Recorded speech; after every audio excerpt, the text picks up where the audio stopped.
All right, so this is a suggestion via a donation. The name of the video is Why Millennials and Gen Z Are the Poorest Generation. This is coming from the channel Vincent Chen.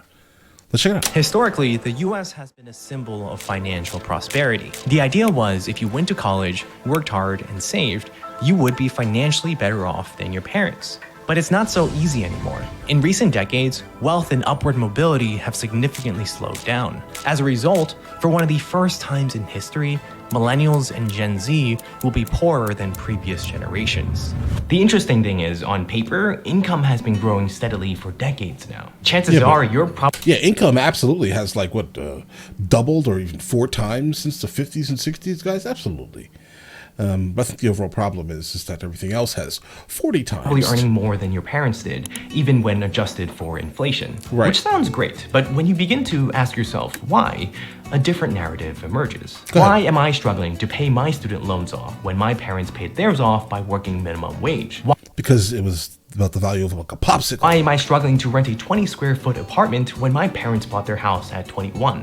In the 1960s, the minimum wage was $1 an hour, and the price of the average US home was $11,000. 2 high school kids could get married on graduation day, start working, and own a home in 5 years. Today, unless you're making over $25 an hour, you're poorer than a grocery store worker from the 1960s, adjusted for inflation. The reason is the difference between wealth and income. Wealth is what you've got, and income is what you get. While income has been growing over time for Millennials and Gen Z, wealth has been decreasing. Today, Millennials hold 41% less wealth than a similarly aged adult in 1989, and it's because of this one thing. Economists use the cost of thriving index to measure how expensive it is for individuals or families to meet their basic needs and live a decent life. In 1985, the typical male worker needed 30 weeks' pay to cover the $13,227 in expenses required for a family of 4. Fast forward to 2018, expenses have risen to $54,441, and the typical male worker has to work 53 weeks to get there. But the problem is there are only 52 weeks in a year, unless you're a time traveler. Over the past few decades, expenses have been rising at unprecedented rates, making it nearly impossible for Millennials and Gen Z to build wealth. So the question is, what in the world are these expenses? And more importantly, why do they cost significantly more than before? Historically, a lot of homeownership excuses. has been a core tenet of the American dream. Many of us want a home that we can call our own, even if it's just to tell our terrible roommates to f off. But in recent decades, the rise in the cost of homes has outpaced inflation in the median household income since 1985. Median home prices have more than doubled between 2000 and 2020, making it very difficult to afford one. Housing prices are continuing to surge across the nation, but as Money Watch reporter Amy Peakey explains, the value of real estate is soaring faster than people's incomes in many parts of the country. As a result, homeownership rates have trended downward, specifically among Millennials and Gen Z. For the first time in decades, the Home Affordability Index, which determines the affordability of a home based on median income and median home prices, dropped to 98.5. Meaning if you earn a median income, you can no longer qualify for a median-priced home. Nowadays, living in your parents' basement has become less of a meme and more of a practical reality for most Millennials and Gen Z. A lot of people they have to do this. That's it. There's no more, oh, I used to live with my parents and I'm 30. Bro, that's life. Right? I mean, that is overall the life. And you can have a job straight out of college where you're making a decent amount of money. Obviously, you're going to have to put a large quantity of that away just to be able to afford even the 20% down payment you're looking at. And hopefully you can get some type of FHA that at least where you can get maybe 3.5%, but that 3.5% is still you saving 20, 30, 50, $100,000, right? Depending on where you are in the country, guys, right?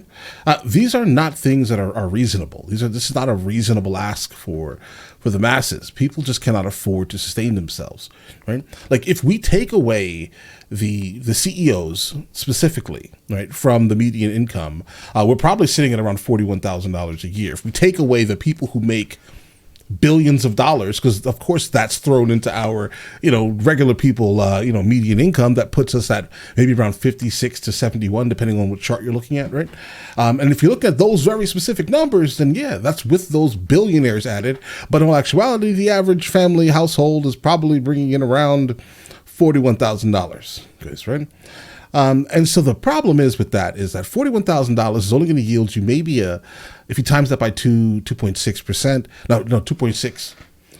You should be able to afford a house that's probably around $129,000 to $130,000. That's what the bank's going to come back with you, right? And where are you going to buy a house where you don't have to dump another $100,000 to $200,000 into actually fix that house? And how do you even get approved for that, the renovation loan, when they're still going to want 20% down on that renovation loan? Where are you going to come up with this? Where's this money coming from, guys? Right? People are struggling. This is a fact.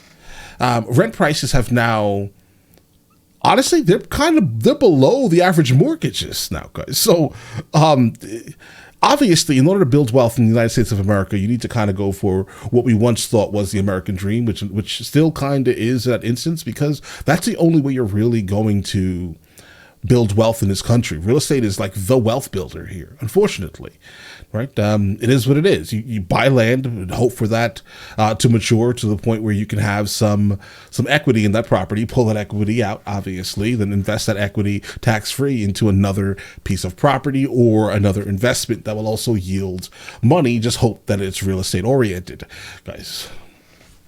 We have an issue. So the next time your nosy uncle asks, why aren't you married yet? Whip out the Home Affordability Index. Or Right. just say you suck at dating. By the way, if Or you want that. to build a wealthier... Well, no, it's a little bit more than that nowadays, bro. It's a little bit more. You need the 3 6s, guys. All right? and healthier life, try to find 6 feet. What is it? 6 feet, 6 figures, and at least 6 inches. free weekly newsletter, Rethinkable, link below. When it comes to our economy, homeownership plays an essential role, and not being able to afford one is a big problem. So I'm moving into a new apartment in New York City, and I'm actually shocked. I had prepared for moving costs, some furniture, and late night pizza, but I wasn't expecting how much cost would add up. Bro, get out of New York City, okay? Listen, I left New York that was 2 decades ago. Leave New York. Start there, all right? 'Cause I hear what you're saying. Hopefully you're not about to complain about money and you're purposely living in Manhattan, okay? Don't do that. We're not gonna do that today. I thought, hey, we'll get a nice couch, add a little bit of paint, add some lights. The next minute, our Excel budgeting spreadsheet turned into multiple pages with complex formulas and calculations. Broker fee, rental insurance, amenity fee, application fee. For every piece of furniture we bought, we'd find 2 more things that we needed to complement it. Take this couch, for example. So this couch is beautiful. We really love the way it looks, but it looks lonely. We figured we needed some carpet, lights, and side tables to go with it. When you factor in everything, just moving into a new apartment can cost thousands of dollars. That's money that's being funneled into the local economy. And this is only renting. If you're buying a house, you'll have HOA fees, home renovations, landscaping, and more. All in all, housing contributes. Bro, that's if you're specifically chasing an HOA. Guys, do not chase an HOA. HOA fees, home renovations, landscaping, Renovations, and more. yeah, All in all, other housing stuff? contributes to 15 to 18% of our nation's GDP. Meaning if millennials and Gen Z aren't able to buy a house, mow their lawns, or buy magic lamps, our economy will suffer. When it comes to bad debt, it can be a trap that holds us back from accumulating wealth. On one hand, it's the engine for economic growth. It helps you buy a car, an education, or recording equipment for your rapping career that's totally gonna take off. On the an education or recording equipment for your rapping career that's totally gonna take off. On the other hand, it can be a wealth killer that slowly strangles you for years without you even noticing. For the lucky ones, this revelation comes early on their financial journey. For others, But it a could wallet be is too so late. dope, guys. Most Americans are in debt in one form or another. It's Right. not to say that baby boomers were or are debt-free, but the makeup of the debt itself has shifted. It used to be that mortgage debt was the biggest debt burden for most people, which is actually pretty good as far as debt goes. When you take on a mortgage, you're investing in an asset that can Right. appreciate in value over time. So instead of paying rent each month, you're throwing that money at your mortgage. As you pay down your mortgage and the value of your property increases, you build equity in the home. As a result, in the future, you'll probably be able to sell your house for a profit. But now, Absolutely. the biggest debt burden. Probably, most likely. Give it 10 years. Don't just jump out of your property. Like if you're looking to do a short-term investment, I don't think real estate's for you. But if you can actually sit on it for about 5 to 10 years for it to kind of mature slightly, right, and then mature a little bit more slightly, is from credit cards. good The place. average American has nearly $6,000 worth of credit card debt, and this number is only getting larger. When prices of stuff go up without a proportional increase in income, Americans might need to rely more on their credit cards to cover everyday expenses, Right. like groceries, gas, and pineapple pizza. The problem with taking on Oh, okay, good. All right. Listen, you lost me when you were talking about New York and affordability because you're choosing to live in New York. You're choosing to, seriously. You're also kind of choosing to run up your credit card bill. And that means most likely you're paying just exclusively a minimum payment. And that's just terrible based off of the APR of those cards, guys. It's crazy. The interest rate is wild on all credit cards right now, like 20+%.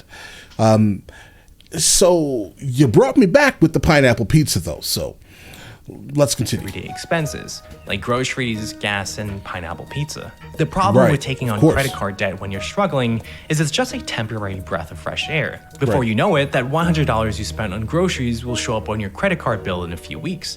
And if you still don't have the $100 to pay it off, soon that $100 bill will become $120, $144, and so on. That's that But it's not 20%, just it's crazy. credit card debt that makes millennials and Gen Z poorer than previous generations. Gone are the days when all you needed to get a job was to stroll into the office and give a firm handshake. Nowadays, a college degree is a minimum requirement to even step foot into the door. And it doesn't help that a college degree is more expensive than ever. Millennials pay an average of $24,600 for a year of college. When baby boomers started college, that number, adjusted for inflation, was only about $10,300. And even adjusting for inflation doesn't tell the whole story. Basically, inflation is determined by the average change in prices from a defined basket of goods. Let me add on a little bit here. When it comes to like without adjusting for inflation, well, with adjusting for inflation, I guess the overall point here is that back before colleges specifically were big business. That's the era that the boomers were in, guys. Absolutely.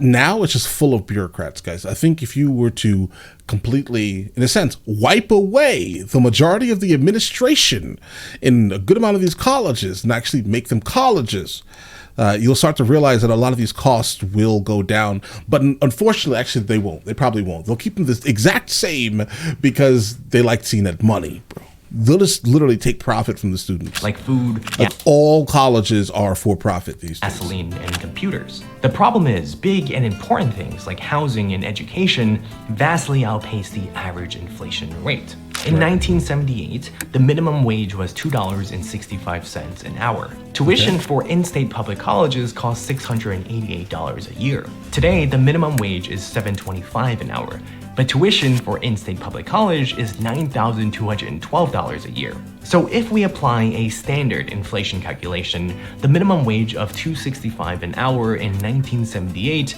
is about $22 an hour today. But if we factor in the increased cost of college tuition, today's minimum wage would need to be about $36 an hour, 5 times more than what the reality is. Think about it, guys. That's how Al Bundy was able to work as a shoe store employee while supporting his house in the suburbs of Chicago with a garage, a backyard, a solid-sized backyard, okay? A stay-at-home wife and 2 kids and a dog, okay? Shoe salesman. I dare you, all right? Go work in Foot Locker, for example, as an employee and do all of that off of your paycheck solely, and while still having more money left over to save and pay all the bills. Okay? Go. Have fun. I dare you.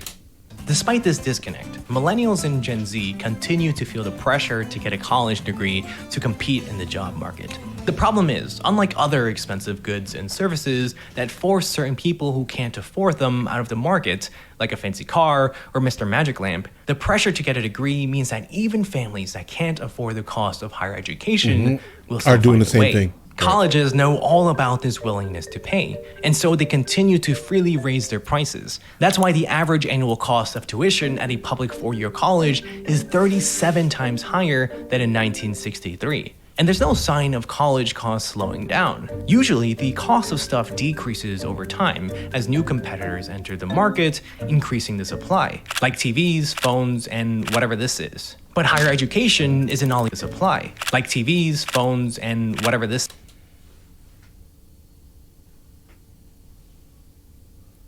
Bro, what is that?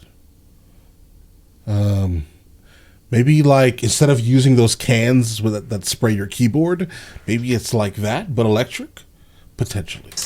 But higher education is an oligopoly, basically a market with limited competition. There are significant barriers to entry for those who want to start a new college, which makes new colleges and competitors non-existent. Now you might think, sure, the current economy isn't ideal, but millennials and Gen Z made their own financial choices. They chose to spend it all on Starbucks, avocado toast, and unnecessary smart speakers. There's nothing else to spend your money on. It's not like, well, I guess you could save every single bit of that and eventually, make some type of money. For example, if you were to save $333 for the next 30 years, for example, $333 every single month for the next 30 years, you should be coming up with somewhere around $120,000, or you could save $222,000 and come up with about $80,000 in the next 30 years, guys, right? And that would maybe be 20% of your down payment for your house, not including closing costs. Keep that in mind, right? So I think we all know these numbers, right? And it just is instantly draining to us. And it's just like, listen, retail therapy it is, guys, right? Absolutely. That's what it is. Retail therapy. Makes us feel better. But what if I told you that isn't the whole story, and baby boomers actually had significant advantages that no longer exist for millennials and Gen Z? Yeah, so basically what he's saying here is that baby boomers use programs. I'm telling you, they use a lot of government-funded programs, and then once they were done using them, they closed the door behind them, basically. That's what they're saying. An outlier, and they're not wrong. Author Malcolm Gladwell argues that individuals didn't become successful just because they worked hard, were determined, or were super smart. Right, there are no bootstraps being pulled up, guys. One other thing that actually makes all the difference. In the 1970s, the US witnessed one of the greatest technological revolutions: pocket calculators, microprocessors, Apple computers, and Pong. And from these breakthroughs, many software millionaires were created: Steve Jobs, Eric Schmidt, and Bill Gates. But author Gladwell argues that these individuals only became successful because of timing. Bill was born in 1955 to a wealthy family who could afford to send him to a private school that coincidentally had one of the newest and fastest computers in the entire world. By the time Bill was 20 years old, the Altair 8800, the first do-it-yourself computer kit, came out. And by now, Bill had thousands of hours of programming experience under his belt, and he was the perfect age. Old enough to start businesses, young and unattached enough to have the time to sink into something new and uncertain. If he was born a few years later or earlier, things could have been very different. Gladwell says timing is key. He knew lots of people as smart as Bill Gates or Steve Jobs, but many weren't able to capitalize on the computer revolution because their timing was off.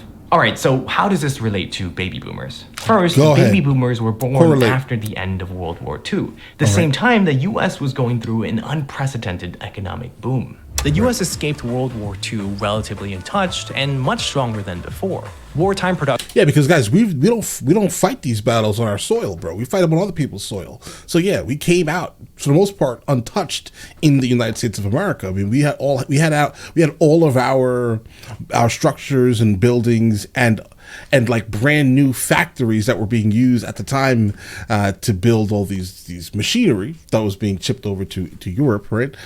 So yeah, what can we do with these this gigantic industrial boom that was coming? US escaped World War II relatively untouched and much stronger than before. Wartime production boosted the US economy, creating countless jobs and raising wages. Industries like manufacturing quickly grew thanks to unprecedented demand. Americans wanted to buy new stuff for fun: cars, magic lamps, and clothes.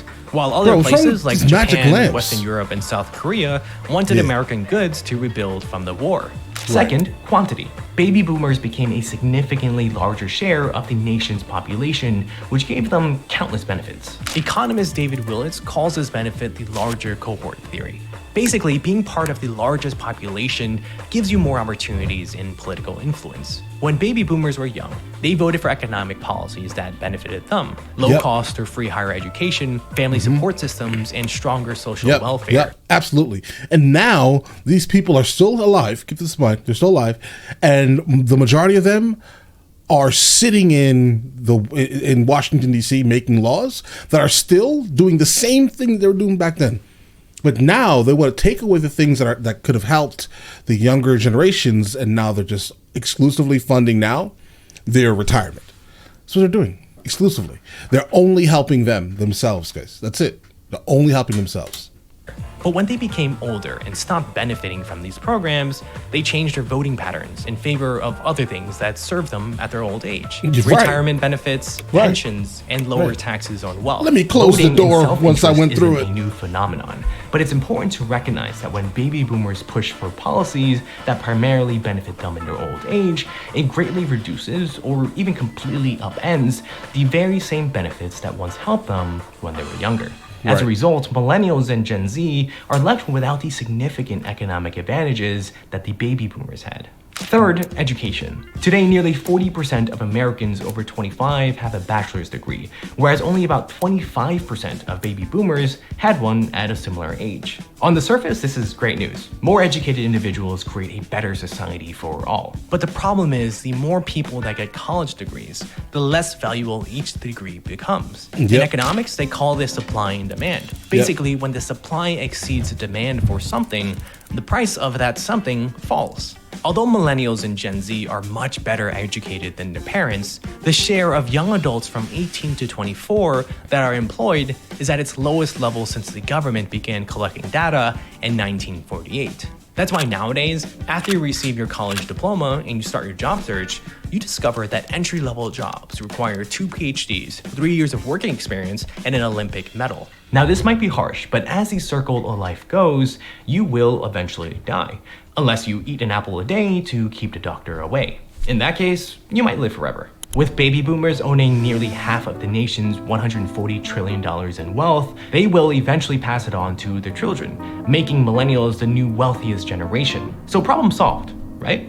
No. But the issue is inheritance simply perpetuates existing inequalities. Yes. Wealthy baby boomers will pass their money on to their wealthy children who were never financially struggling in the first place. But Right. those who made the mistake of being born into a family without generational wealth, which is most of us, will continue to suffer. You've been sold the outdated American dream for decades, that if you just work hard, go to college, and follow the rules, you'll be fine. But that's no longer the case. You need to realize that the world has changed. Millennials and Gen Z are playing by a new rulebook, written and rewritten by prior generations. And although everything in front of us seems like an uphill battle, it's not impossible to overcome. But you'll need to reinvent yourself and take action. And it all starts with knowing these foundational changes that you need to make. Click here to learn the 7 books about money that completely changed my life. All right. I mean, listen, he's not wrong about any of these things. I think he just delivered this very well. He spoke his points amazingly. He pointed out some of the flaws that absolutely exist when it comes to many boomers, right? They absolutely created the door, walked through it, literally, and then closed the door like slammed the door as hard as they possibly could, right? Just to make sure us millennials and Gen Zers could hear it and feel the wind as it blows past our face. Cause that's what it was. Seriously, life, I guess, unfortunately. But again, life is, short. But all right, listen, you guys all have an absolutely amazing day and enjoy your day thoroughly.